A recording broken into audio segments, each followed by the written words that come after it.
وہ کیا حسین لگ رہی تھی، گہری نیلی آنکھیں، لمبے گھنے بال۔ میں آج پھر جان بوجھ کر اس کے سامنے سے گزرا۔ اس نے آنکھیں اٹھا کر مجھے دیکھا اور پھر جیسے چند لمحے کو ٹھٹک گئی، پھر فوراً نظر چرا کر گزر گئی۔ السلام علیکم دوستو، یہ ہے U T V horror stories اور میں ہوں زرش ملک۔ آج کی کہانی ہے ایک خوبصورت حسین ڈائن کے بارے میں جو رہتی تھی رتنا منزل میں۔ میرے ہونٹوں پہ بے ساختہ مسکراہٹ دوڑ گئی۔ ایسا تو کبھی ہو ہی نہیں سکتا تھا کہ مجھ پر کسی کی نظر پڑے اور ٹھہرے نہیں۔ جی ہاں، ایسا ہی ہے۔ میں بے حد ہینڈسم واقع ہوا ہوں اور شاید یہ میری واحد خوبی ہے۔ یہ خوبی خوش شکلی، وجاہت، یہ تو اوپر والے کی دین ہے۔ باقی جو اوصاف انسان کے ذاتی ہوتے ہیں ان سے تو میں کوسوں دور ہوں۔ اور سچی بات تو یہ ہے کہ اس پر مجھے کوئی شرمندگی بھی نہیں ہے۔ کیا کرتا سچائی سے، ایمانداری اور پاکیزگی سے۔ ان خصلتوں کے مالک کو میں نے انتہائی روکھی پھیکی زندگی گزارتے اور پھر خاموشی سے مرتے ہی دیکھا ہے۔ لیجئے ان کی کہانی تو ختم۔ بھلا کسی ایڈونچر کے بغیر بھی کوئی کہانی اچھی لگتی ہے؟ پھیکا کھانا کتنوں کو بھا سکتا ہے؟ صبح سے شام تک ایڑیاں رگڑ کر چند روپے مہینے کمانا اور چند دنوں میں ختم۔ نہ بابا، یہ اپن کا سٹائل نہیں ہے۔ تو پھر میں کون ہوں؟ کیا کرتا ہوں؟ کہاں سے آیا ہوں؟ تو جناب سنیے، میں ایک چور ہوں۔ کول والا چور، عادی چور، ایک گینگسٹر۔ جی ہاں، ہمارا ایک باقاعدہ منظم گروہ ہے۔ ہمارا کام چوری چکاری ہے، لوٹ مار اور غنڈہ گردی کرنا۔ انٹر کے بعد جب مزید پڑھائی میں دماغ کھپانا میرے بس سے باہر ہو گیا تو ابو جی نے ایک چھوٹا سا جنرل سٹور کھول کر دے دیا، مگر صبح سے شام تک گاہکوں کو انڈے، ڈبل روٹی، بسکٹ پکڑانا بھی میرے اوپر گراں گزرنے لگا۔ میں جان چھڑانے لگا۔ اپنے انواع و اقسام کے شوق مجھے سٹور کی چیزوں کو بیچ کر پورے کرنے پڑتے تھے، یہاں تک کہ سٹور تقریباً خالی ہو گیا۔ نہ جانے کب اور کیسے میں ان گنڈے لڑکوں کے گروہ میں شامل ہو گیا جو راہ چلتی خواتین کے پرس چھین کر بھاگ جاتے اور سنسان سڑکوں پر لوٹ مار کرتے۔ لیکن چند ہی برسوں میں ہم نہایت بڑے پارے کے گینگسٹر بن چکے تھے۔ اور ہاں، اب وہ لڑکی جس پر میری نظر چند روز قبل ندی کنارے پڑی تھی، بڑا فلمی سین تھا۔ میں گھر میں بور ہو رہا تھا، چہل قدمی کرتے ہوئے نہر کنارے جا نکلا۔ شاید وہ بھی میری طرح گھر میں بور ہو رہی ہوگی، اسی لیے نہر کے کنارے بیٹھی ہوئی تھی۔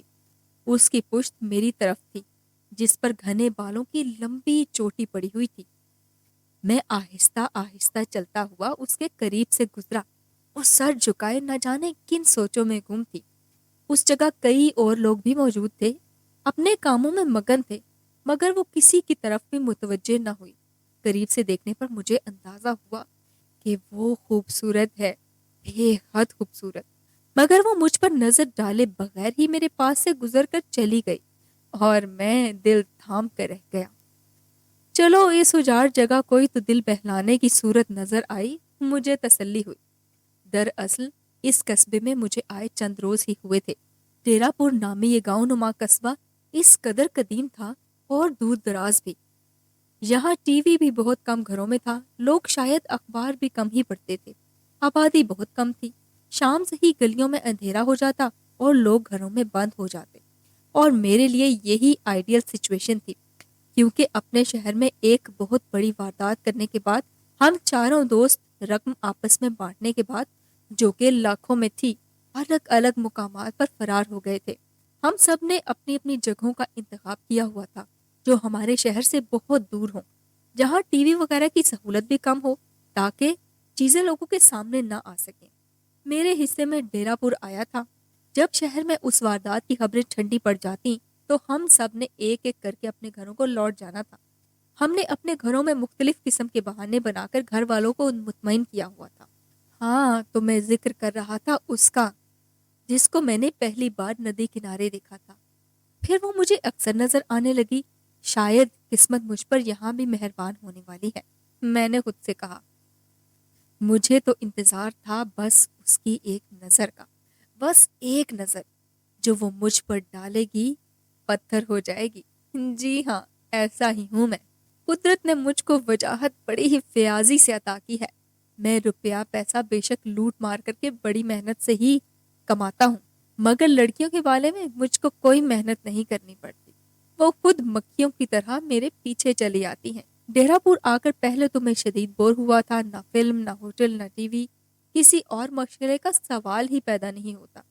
اس پوسیدہ قدیم جگہ پر عمارتیں بھی نہایت پرانی اور قدیم تھی۔ جس بلڈنگ میں نے کرائے پر مختصر ترین کمرہ لیا تھا وہ بھی انتہائی پرانی تھی۔ صدر دروازے پر عمارت کی تعمیر کا سال درج تھا 1912۔ او خدایا! لکڑی کی سیڑھیاں، رنگ برنگے شیشے، رات کو تو باقاعدہ خوف آنے لگتا تھا۔ خیر مجھے کون سا تمام عمر یہاں رہنا تھا، صرف چند دن کی تو بات تھی، اور اب تو ایک دلچسپی ہاتھ آ گئی تھی۔ میں روز شام کو بن ٹھن کر نکلتا اس کے آس پاس کہ وہ نظر آ جائے، اور اکثر نظر بھی آتی۔ جب سے اس نے مجھ پر نظر ڈالی تھی اس کے بعد وہ مجھے باقاعدہ دیکھنے لگی تھی، بلکہ اس کے ہونٹوں پر مبہم سے مسکراہٹ نمودار ہو جاتی۔ صورتحال میرے لیے بہت خوشکن تھی، لیکن اب جلد از جلد اپنا مقصد حاصل کرنا چاہ رہا تھا۔ اس طرح سے اس جگہ کی گلیوں میں بے وجہ پھرنا لوگوں کو شک میں مبتلا کر سکتا تھا۔ ان لوگوں میں میرا مکان مالک بھی شامل تھا۔ اس نے میرے یہاں آ کر رہنے کی وجہ پوچھی تھی، جو میں نے پہلے ہی سوچ کر رکھی تھی۔ اس قصبہ میں ایک نہایت قدیم ترین بزرگ کی قبر کے آثار موجود تھے، جس پر ضعیف العقیدہ لوگ منتیں مانا کرتے تھے۔ میں نے سب سے کہا کہ میں منت ماننے آیا ہوں، جب میں مکمل طور پر صحت یاب ہو جاؤں گا تو یہاں سے چلا جاؤں گا۔ سیدھے سادے لوگوں نے سادگی سے سر ہلا دیا، بلکہ چند ایک نے تو مجھے صحت یابی کی دعائیں بھی دی تھی۔ یہ داؤ تو کامیاب گیا تھا، اب انتظار بازی کھیلنے کا تھا۔ یہ ایک بہت بڑی بازی تھی اور میں نے کبھی کوئی بازی ہاری نہیں تھی۔ اب مجھے موقع کی تلاش تھی کہ میں اس سے بات کرتا۔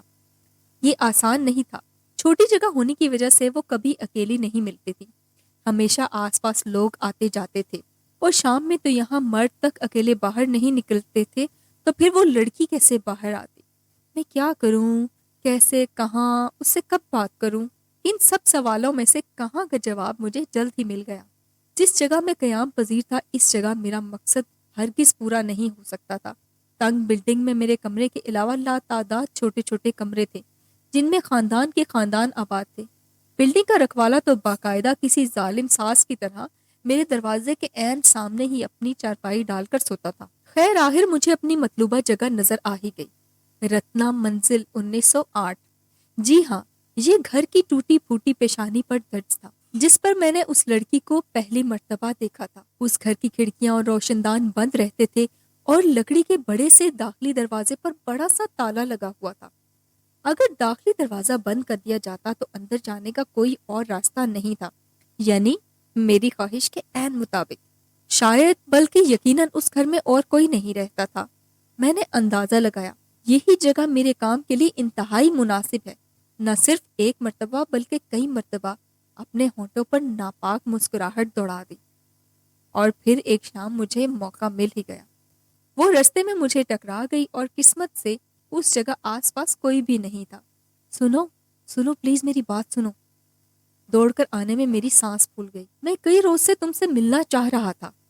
وہ رک گئی تاہم اس نے مڑ کر نہیں دیکھا۔ دیکھو پلیز، میں نے کہا، میں تم سے محبت کرنے لگا ہوں۔ جب سے تم کو پہلی بار دیکھا ہے نا، میں اپنے شہر واپس جانے والا ہوں، مگر اب نہیں جا سکتا۔ میں تم سے تفصیلی بات کرنا چاہتا ہوں، میں تم سے شادی کرنا چاہتا ہوں۔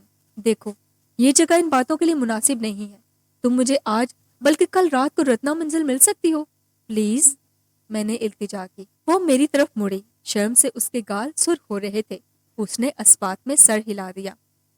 اوہ، میں خوشی سے ناچنے لگا۔ ٹھیک ہے تو پھر رات 12 بجے کل، ٹھیک ہے نا؟ بھولو گی تو نہیں؟ اس کے چہرے پر مبہم مسکراہٹ دوڑ گئی۔ وہ تیز سے قدم اٹھاتی نظروں سے اوجھل ہو گئی۔ اس کے جاتے ہی میری مسکراہٹ کے معنی بدل گئے۔ تو بیٹا سرتاج، میں نے اپنے آپ کو داد دی، تیرا نشانہ اور خطا ہو جائے ناممکن۔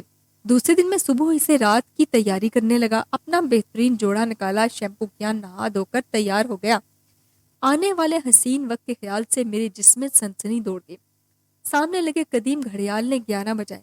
میں نے جوتے پہن لیے۔ جیسے ہی چوکیدار نے دوسری طرف رخ کیا میں باہر نکل آیا۔ گلیاں حسب معمول سنسان پڑی تھی، نیند تاریک، مگر مجھ جیسے انسانوں کو تاریکی سے کیا خوف، ہمارے لیے تو اندھیرے انتہائی سازگار ثابت ہوتے ہیں۔ میں تیزی سے بے آواز قدم اٹھاتا رستے پر جا رہا تھا، کہیں کہیں سے کتوں کے بھونکنے کی آواز تو آئی، لیکن میں چلتا ہی گیا۔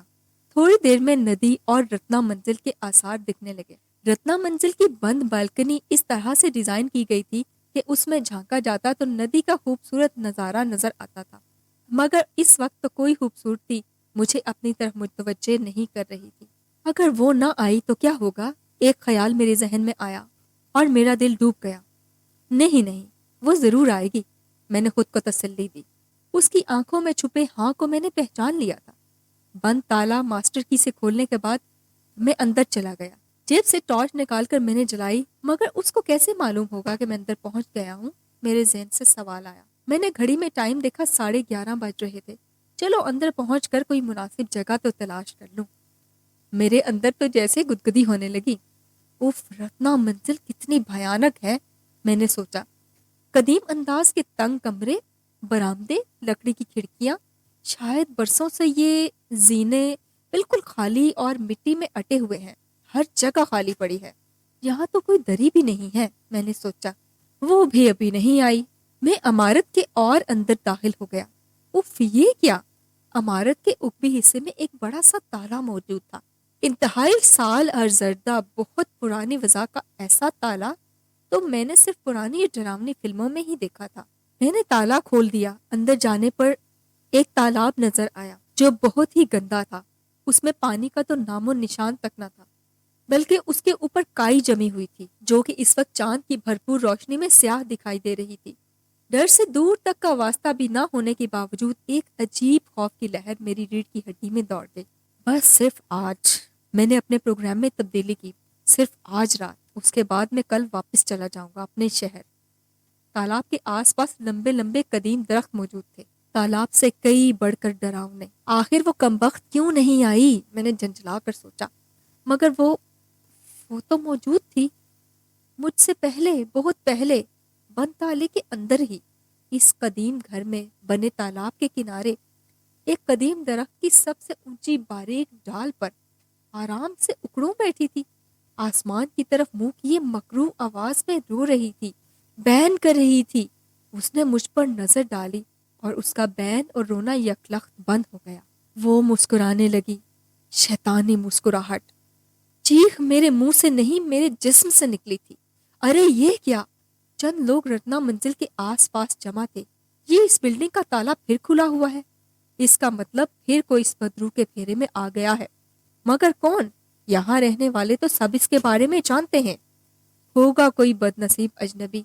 چلو تالا دوبارہ لگا دو، جلدی کرو۔ کسی نے تالا اٹھا کر رتنا منزل کے دروازے پر دوبارہ لگا دیا۔ میں ڈر کر جلدی سے باہر کی طرف بھاگا، لیکن دروازے پر تو تالا لگا ہوا تھا۔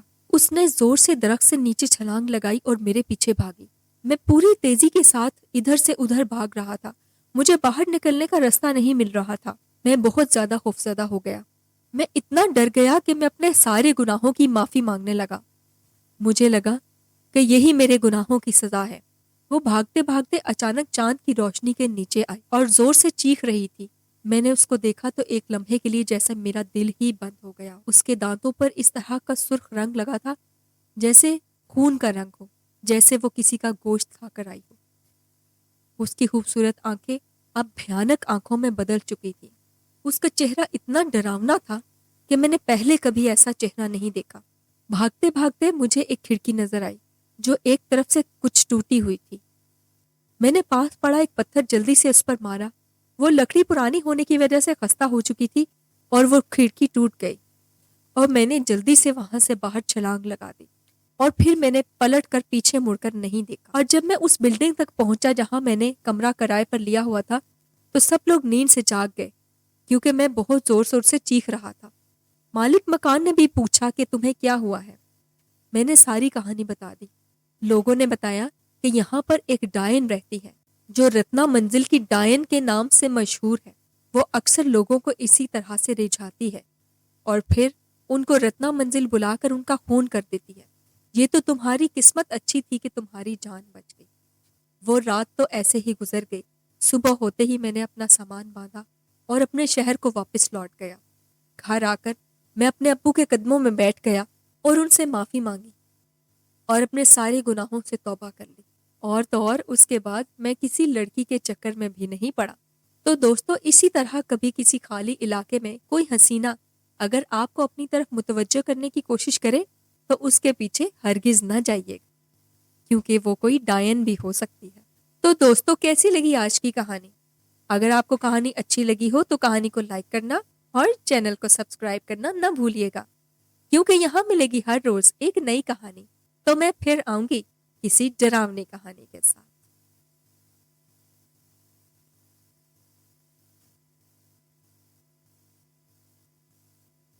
آج والی